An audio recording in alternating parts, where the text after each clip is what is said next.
I say my time is worth $2,000 an hour. Now, look, I can't go and charge $2,000 an hour to someone for my time, but I use that as a number to make it to help me decide where I should spend my time and what activities I should do versus handing them to someone who is far less costly per hour than I am. If you're an emerging franchise founder, you already know this. The jump from 10 to 100 units is where most brands stall out. Not because the concept isn't strong, but because the founder is drowning in chaos. I'm Guy Coffey, franchisor, franchisee, and growth strategist. I've been where you are, and I know what it takes to build a brand that scales without burning out, selling out, or losing control. That's why I created the Franchise Scale-Up Show. Every week, I'll share the playbooks, the red flags, and the mindset shifts that separate the brands that stall from the ones that scale. So if you're serious about protecting your vision and multiplying your brand, hit subscribe right now. This is the Franchise Scale-Up Show. I'm Guy Coffey. Let's get to work. Hello, and welcome back to another episode of the Franchise Scale-Up Show with me, Guy Coffey, and today a special guest, Adam Spector from Chore. Adam's going to tell us all about how to use your time better, and he has a solution for it. And it's one of the big things that I see founders doing is diving in, doing everything themselves, not their circle of influence or area of genius, wasting a lot of time and kind of spinning their wheels. And so I am super happy to be talking to Adam, who's got a solution for that. Adam, welcome to the show. Guy, thank you so much. It's great to be here. Yeah. So tell me about Chore. I know you're in the San Francisco area. One of the things that we talked about before the show started is you guys are doing something crazy and using your own money to build your company, which is pretty rare in San Francisco. So you must really believe in this. Tell me about Chore. So yeah, I mean, we are a real business. We stay alive. We pay ourselves because our customers, our happy customers, pay us. What a shocker.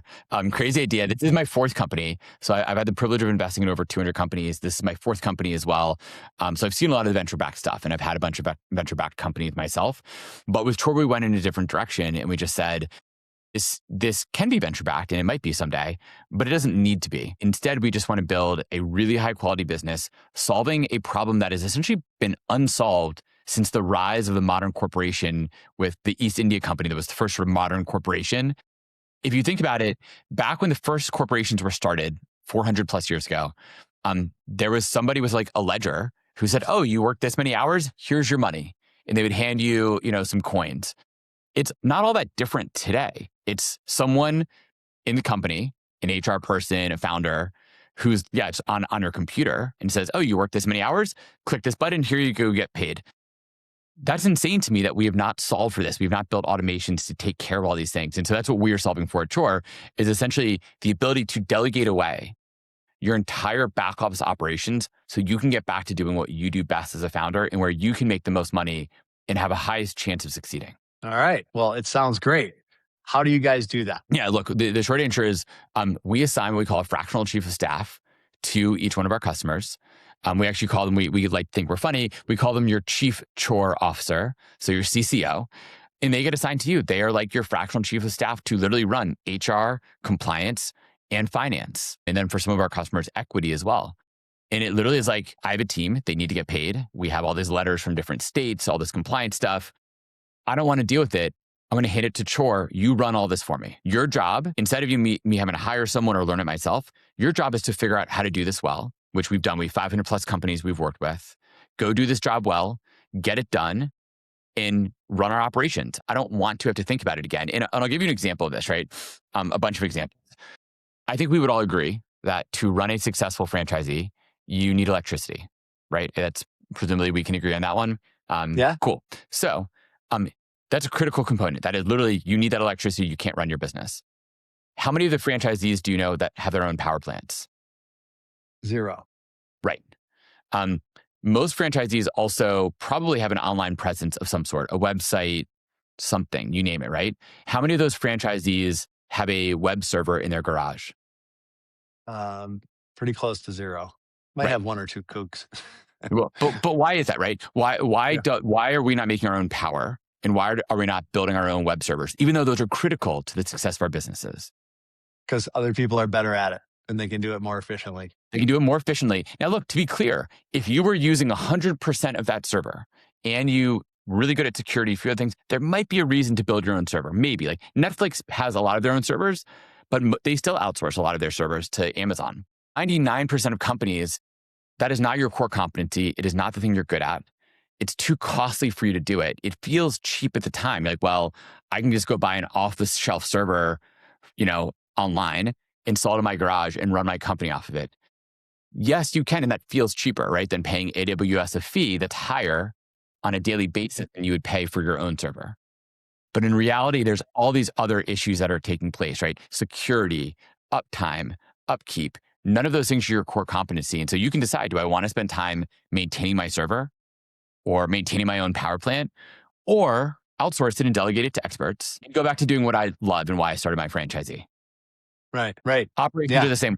Like our whole thesis is back office operations are the same thing. Why the heck would you build your own when there are experts who do it, who are better at you, better at the security piece, better at the compliance piece, better at taking care of all the edge cases? Because we've seen hundreds of them. We built tools and AI that enables doing this better. You're never going to build that yourself because why would you? Like, just hand it to experts. Right. What were those? You said 3 or 4 main areas: HR, finance. Did you say ops? Compliance. I view it all as ops, operations, but finance, HR, finance, compliance, and then equity. Some of our customers have equity they give out to their team, and they need to manage that as well. Okay, got it. Okay. So I'll give one last example, not to beat a dead horse, but I'll give you one last example, right? I'm sure some franchisees that you work with make sandwiches. So why do you go to a sandwich shop to get a sandwich made for you instead of making a sandwich at home when it's cheaper at home? Yeah. Faster, location, geographic. Faster. They're better at it. It might taste better. They might have more of the ingredients. They can get economies of scale, so they can buy more of these ingredients, have all of them instead of you trying to buy like 10 different, meats and put them all in a sandwich. You're only going to use a small percentage. Once again, same thing with you. You have outsourced your sandwich making to a sandwich specialist. Why the heck would you think that doesn't apply to operations? Yeah, exactly. And one of the things that you said before we started out, we were talking about two great books. One of the books has come up twice today, The E-Myth Revisited, and a book by Dan Martell, Buy Back Your Time. And it talks about this. And it's such a hard thing for people to get over. I have an executive assistant for like the last 3 years only. And I could have done it way before that. I just thought it was too much work and I didn't realize it. And I thought it was going to be someone else to manage and all this kind of stuff. But one of the things that you said that it's a tagline for your company is you're always making a trade-off. You're always making a choice. You're either going to try to do it yourself or pay someone else to do it. And what you said was, we're not free, but your time isn't either. And I think that's the thing that most people, they just devalue their time. And so they think it's cheaper for me to do it. But if they put a dollar figure on it, when I put a dollar figure on like what I'm getting paid or whatever, and then I see what I can pay someone else to do it, then it makes it clear. But if I don't have a dollar figure in my head, is that one of the things that you find when you're going down the path with potential clients is to help them come up with a value for their time? All the time. So yes, absolutely. We tell people, and this is actually my own heuristic that I use for my time. I say my time is worth $2,000 an hour. Now, look, I can't go and charge $2,000 an hour to someone for my time, but I use that as a number to make it to help me decide where I should spend my time and what activities I should do versus handing them to someone who is far less costly per hour than I am. Because the fact is, like, the only way Chore can grow is if I am doing things that only I can do. Now, I can do most of the jobs of everyone on my team, and maybe I can even do it better than they can and faster. But the simple fact is, like, there are only a handful of things that only I can do. So being on this podcast with you, I can't delegate that. Like, I guess I could, but it wouldn't be the same outcome. And so, like, I need to decide, where am I going to spend that time? And so when I say my time is worth $2,000 an hour, it makes it a lot easier to say no to a lot of things. And saying no is very powerful. And to be clear, it gives me then more time for other things. So it says, hey, it's not always work things. It's also being able to say no to other things and delegate those means that I might maybe have more time to work out or more time to sleep, more time with my family, all of which then recharges my battery so I can come in and be really on point for the work that I am doing for my company and my team every day. Yeah, exactly. It's an eye-opening thing. I think Dan Martell, he has you probably do too. I just don't know it yet. He has a little formula that he recommends. It's like take what you made last year, figure it out, divide it by 2,000, and multiply that by 25%. And anything you don't want to do, it costs less than 25% of your hourly rate. Get rid of it. Find someone to do it for you. And what we were talking about before we press record is your chief of chores would be the person that's like, all right, like maybe the founder is moving in 19 different directions and she's like, I need to update this sales process. The chief of chores would be like, hey, I got the person for this, or tell me about what you want. What's the ultimate outcome? Let's talk through it. And then I'm going to go find someone for you or someone on our team. How do you work with that? Is it people that you know already, or are you training people for clients? Yeah, I mean, we have look, it is really hard. I think everyone listening to this knows it's really hard to hire good people. It just is. Yeah, there's no doubt. So we spend a ton of time. We have a massive pipeline we built. And that's actually, I think, a differentiator and skill set for us of recruiting, hiring, and training people to do this type of work.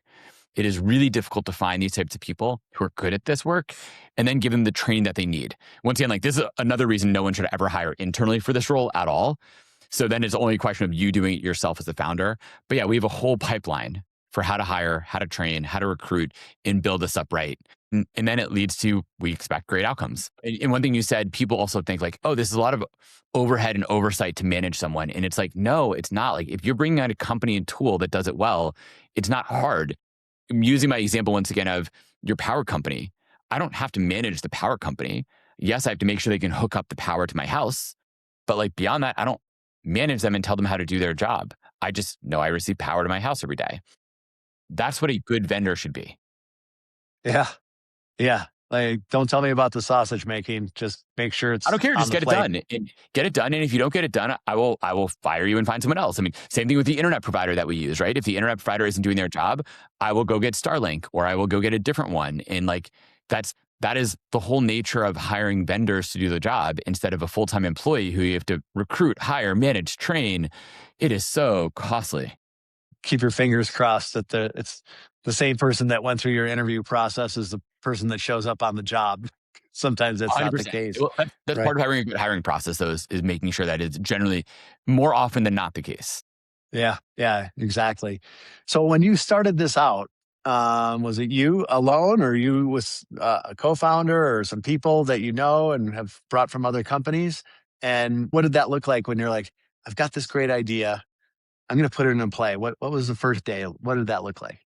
Yeah, I mean, look, the first day is always scary. So we have a bit of a unique history. So in 2020, I started a previous company called Abstract Ops. The idea was to abstract away operations to essentially solve this problem that we discussed. In the venture capital world, we were able to raise a lot of money. We raised $10 million from top tier investors to solve this problem. Turns out we got a very expensive education on the fact that this was pretty much impossible to solve. So unfortunate for our investors, but we learned because everything's an edge case, right? When you have to deal with all these random edge cases, people not showing up, people having unique health issues, states having some weird mess up filing thing that they filed and tell you owe them $10,000. Like these are all weird edge cases. You need people to do that well. And so in 2022, spun out, essentially not legally, but we essentially spun out of my previous company. We didn't get any money from them. There wasn't a lot of money left. We came out, we were our own small little 6-person team. We had some customers, we had revenue, we were losing money, to be clear. Since then, in 2022, we've grown the team. And this isn't necessarily a great thing. I don't think big teams are actually a good thing anymore necessarily, but we've grown the team in that time period. Oh gosh, almost 10x. We've been profitable basically since a little bit after that first quarter. And have grown the revenues a pretty strong amount since then too. So have built a real business, growing a decent amount. Always want to grow faster, but part of it is that I spend my time doing the things that only I can do and delegate as much as I can away. So that's how you build a business. That's how you build a long-term successful business. Right. And where are your people? Are they geographically dispersed? Are they focused in an area or what? Yeah. So Guy, I am probably on the controversial side of this, I am a huge believer in fully remote companies and teams. So our entire company is our main interface with our clients, because our clients are all US based, are North America based individuals, but we have teammates all over the world. Okay. And that makes it that much harder to hire great people to do that globally and culturally. Things are very different in different places. But I think it's a unique advantage for us as well. Sure. Sure. So when someone is working with you, I'm just starting up a new franchise system, and I'm like, hey, I want to do all this straight away. When I'm adding job responsibilities and roles on, I want to have it dispersed. Who am I working with at Chore? My chief of chores, that Yeah, chief of chief. staff person. Exactly. You're working with your chief chore officer. They are your main Okay. point of contact, and they are there to literally do all the work. I mean, so you said, like, literally it should be, hey, we have checklists for everything. We're really big believers in checklists, like how to run a business the right way. Once again, not something any franchisee or business owner is going to put together, because you have a million other things you're doing. So you're not going to spend time writing down the ideal onboarding checklist and offboarding checklist for a teammate. We've done all of that. So we spend a ton of time building that up, have those in place, and we run this playbook. Now we modify it for each company a little bit, but then it's like, boom, one thing after the next. We take it on. You don't have to train us. We take care of it. We are proactive. We follow all the instructions, and we give you updates every single day, every week, every quarter. We track every task. So you know what's happening, when it's happening, how things are progressing. We are proactive. So we'll say, hey, 6 weeks before your business insurance is coming up for renewal, let's go get you like a dozen quotes, maybe not that many, but like, let's get you like 3 or 4 quotes from different providers so you can get the best price, Really? the best coverage. Like, things that people, you might forget it even is renewing, and it just the insurance brokers love it, just auto renews. They jack up the price, it auto renews. You never ask Yeah. because you're too busy. It's all Right. those sorts of things. Yeah. It's interesting. In our past company, I waited way too long, and then I finally hired a fractional CFO, and it was like taking the blinders off. We were doing fine before, and then he came on, and it was like, oh, I should have done this 3 years beforehand. Like, there's just things that were just out of my, not even on my radar, that he saw and gave me clarity on. Like, yeah, go ahead, spend money on that. I wouldn't do that. You got a lease coming up here. Make sure you are start negotiating things like that. And it's invaluable because there's too many things for a small, fast growing company, too many things that can fall through the cracks. If you're day to day in the operations and the conversations and things like that, like his perspective, and I've worked with another CFO after that, their perspective was the same. They're not mired in the details and the conversations. They're looking at the other parts that are not on your radar, and it makes such a difference. Would that be the chief chore officer doing that Same in all exact things areas? that were Same exact things, except we're cheaper than a CFO. Most CFOs are very expensive. We take a different tack where you don't need someone at that level and that seniority in most cases. You just need Okay. people who are really smart with great systems to run this. But it's the same thesis. It is never too early to bring on someone to run operations for you. Because once again, that is not your business as a franchisee, is to run operations. Like, that is not what you're doing. You're trying to market your business, get it in front of your customers, make sure it's running well, follow the franchisee playbook, whatever it is. That is what you're supposed to be doing, not this other stuff. And it's really easy to be the one who takes it on. And yet, why would you, once again, why? Like, that is not how Right. you grow. If that's your plan to Right. grow and actually a profit long term, so you can spend more time with your family, um, like, to me, the ultimate win for me at Chore and for anyone is to get to a point where I can step back and my company will keep running without me all day long. That's the win. And that Yeah. means you have to delegate things. You can't Yeah. be in every single thing knees deep every day. Yeah. Exactly. Um, and if you start out in it, it's hard to extricate yourself. You have to take conscious actions and take a little bit off your plate every day. So we work with a lot of brands that are they're brands, they're not franchises yet. And they're like, yeah, we want it's going so well. We got 5 corporate stores. We're just expanding to this state. And we want to start franchising. Like, oh, like how much time do you have on your hands right now? And they're like, well, none. I've got 5 corporate stores and we're expanding to the state. I just told you. I'm like, well, franchising is a whole different business. And if you're not going to do it, who are you going to hire to do that? Right. Because it's not going to run on its own. And you just told me you have no time. So, usually the recommendation is they want to do the franchising business too. They want to start on that because it's new and exciting and it's faster growth. And they think it's more money immediately, and I dispel them of that myth right away because it takes a lot of effort too. But I have them start looking at what they're doing and doing a time and energy audit. Like, what are you spending time on every day? And what can we get off your plate so you would have time to do this stuff? This is a quick break to thank you for listening. Every week, we are getting more and more people listening to the show, and this growth is helping me to improve it and make it even more helpful to you. My intention for this show is to help more people win in business and life. To that end, I have a favor to ask. If you know of an entrepreneur that would benefit, please hit the share button and shoot them a text with the link. Back to the show. Make this a great day. Do you have recommendations? Like when people call you and say, like, I'm growing fast, like there could be a psychological self-sabotaging thing for people that are, if I get 10 more customers, that means I'm going to have 10 times less time for my family, or I'm going to work out less. I'm going to enjoy life less. Cool, my company's growing, but everything else is going to the wayside. That's not the idea of a business, right? So there could be a psychological breakdown on maybe they don't want to grow because it's just going to be more effort on their part. So maybe some kind of assessment, like what are you spending your time on? Do you guys have anything like that? So I'll say 2 things. So one, I would kind of using the sandwich analogy for a second, say like, look, there's no free lunch, right? There are trade-offs every single day that you have to make. Just by definition, you're making trade-offs. The more you spend on your company time-wise, the less you're spending in every other place. You just have to decide where you want to make that trade-off. So to answer the question about time, no, we don't have a specific sort of framework to think through and like playbook to do that. But I try to do an audit at least once a year, ideally once a quarter, of like, where did I spend my time? What sort of work am I doing in what categories? So as an example, I track a lot of the tasks that I do because we track all the tasks we do at Chore for our customers.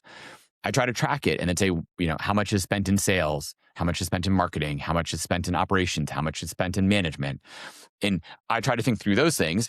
And then I also have things that are non-negotiables in my mind where it's like, I cut myself off from looking at my computer after about 10:15, 10:30 at night so I can like wind down and try to go to sleep. I have to get my kids up in the morning and take them to school. So that's a non-negotiable.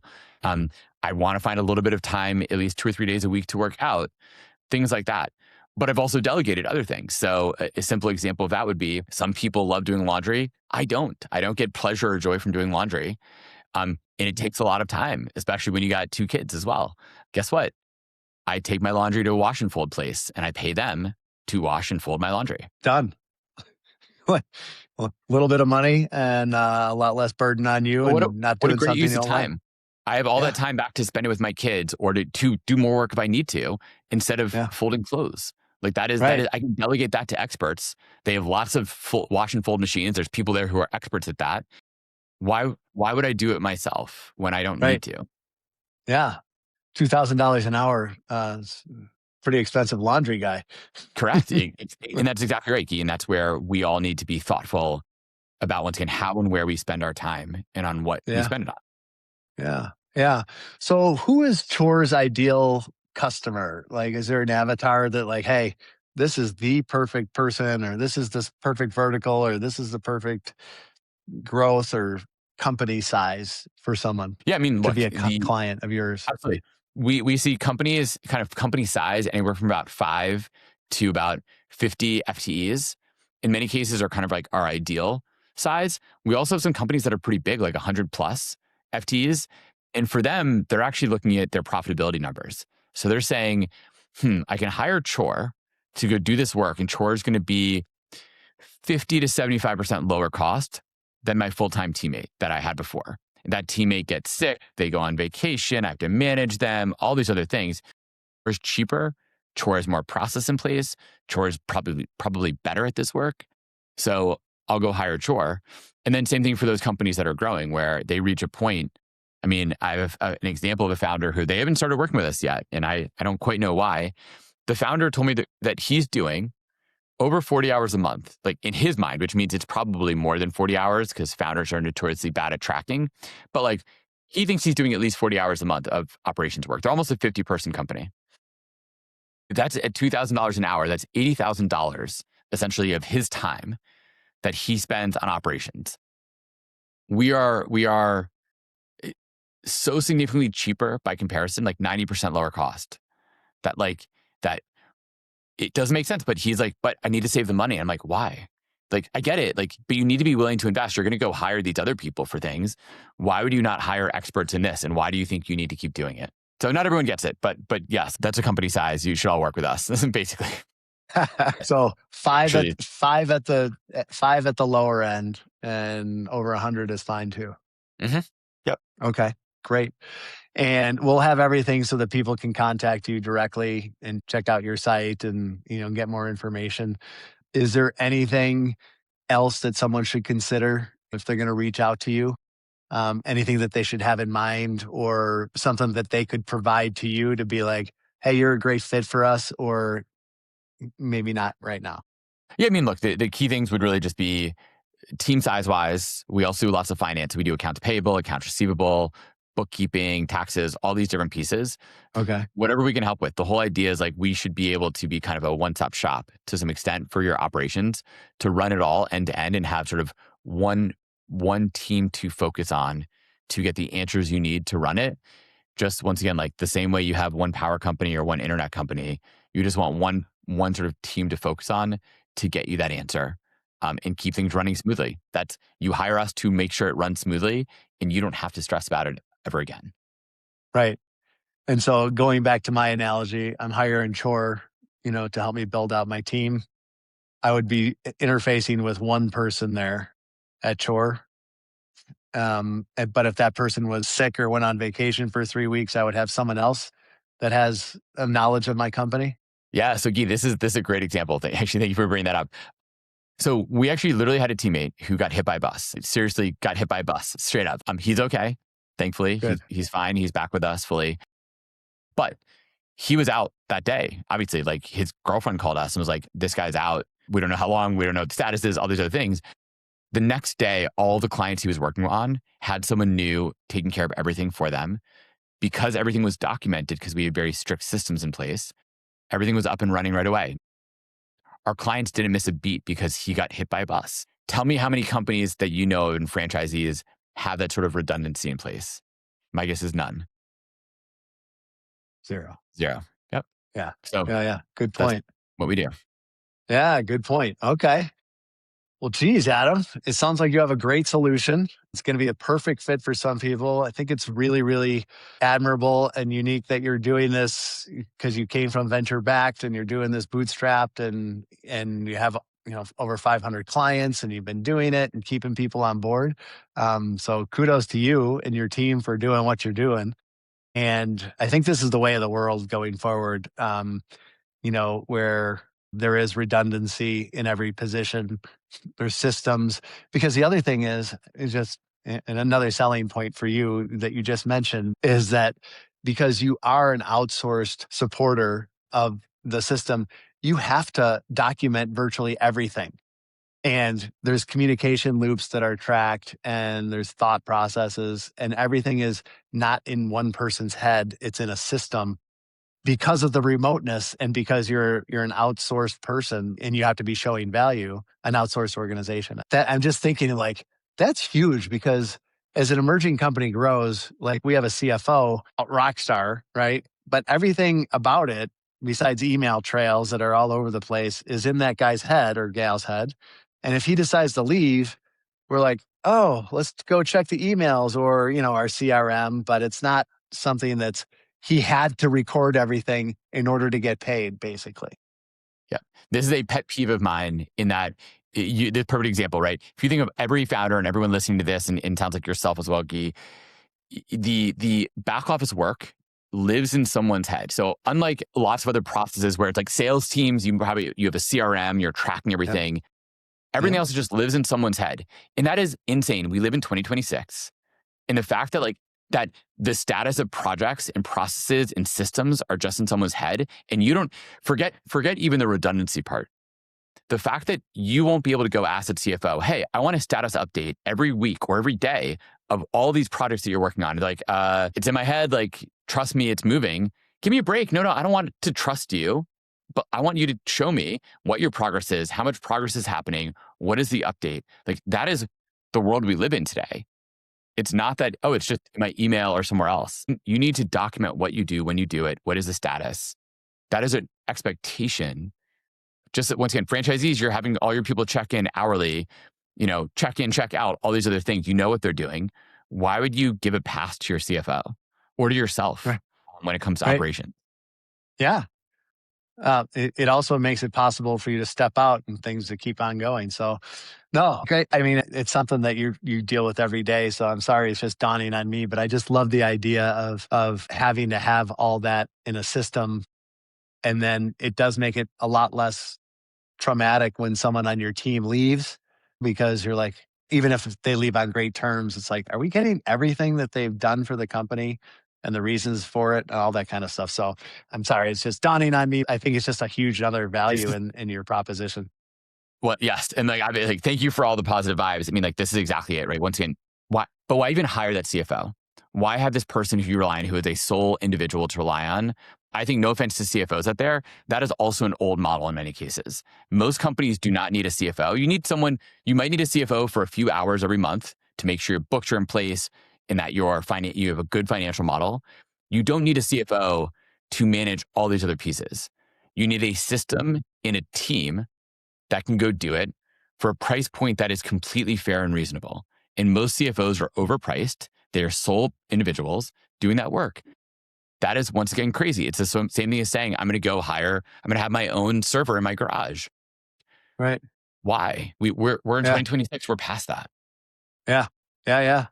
No, this is great. I can see why you're experiencing success, and wish you nothing but more of it as you go forward. So the best way for people to contact you is through the website and other links that we're going to provide, right? Yep. Hire Chore. So HIRE, Chore, CHORE, hirechore.com. Find us there. Okay. There's lots of information about what we do, our AI processes, our systems that we have in place, how we do it, outcomes. We start at $17.99 a month. That includes bookkeeping, by the way, as well. Okay. So we started at a pretty low price point that's for a smart founder, that's literally less than 1 hour of your time, in a sense. Yeah. And we're running your operations for you. Yeah, that makes sense. Also, and I'm sorry, just another value proposition. I'm just thinking, so we have this new organization, running it, I'm building it up, but we report to a board, right? And I'm just kind of thinking this might make board presentations a lot easier. And there's a lot more like, oh, you want to look at everything that's going on with this project? Here you go. Here's an access point. You can see all the communications that are going on about this initiative. That's another thing, like the transparency of that kind of communication. Yep. And by the way, a lot of companies are like that. You're getting a fractional chief of staff. Like, they can help put together the board, maybe not the board deck, like that takes narration, right? But all the data, that is just a monthly task or a quarterly recurring task. Like, okay, every quarter, we need to pull these 10 documents and key information about statuses. And as long as that is all tracked properly, that's pretty easy to pull. And boom, Chore will generate that report for you, Guy. You can then go put that into your board deck, which you can probably use AI to build now that you have the underlying data. And boom, you're ready to go. And a task that took you hours now takes you 10 minutes. Or lots of communications. I mean, on one of the portfolio companies that I'm on the board of, the week before the board presentation, it's like, hey, we need this data, to put it in, to get it to this person so they can put it in the deck and all this kind of stuff. So, and then AI does help us after that. But okay. All right. Well, I mean, I'm sold. So thank you very much for sharing what you're doing there and everything you're doing for folks. And then I'm hoping we get some people to reach out to you and so that they can work in their circle of genius rather than grinding away on stuff that they don't like to do and they're not good at anyway. So life's too short. And to go back to the book, the point about those two books. So E-Myth Revisited, the TLDR, if you haven't read the book, is you essentially will fail if you think you running the admin part of your business and working in the business instead of on the business on a global basis is how you succeed. So you cannot be in it. If you want to be successful, you cannot be working in it every single day. You need to be working on it. And the only way to do that is to trust others, hand it off to them, and not deal with the admin. So it's not just hiring internal people. The more people you hire, the more problems you get.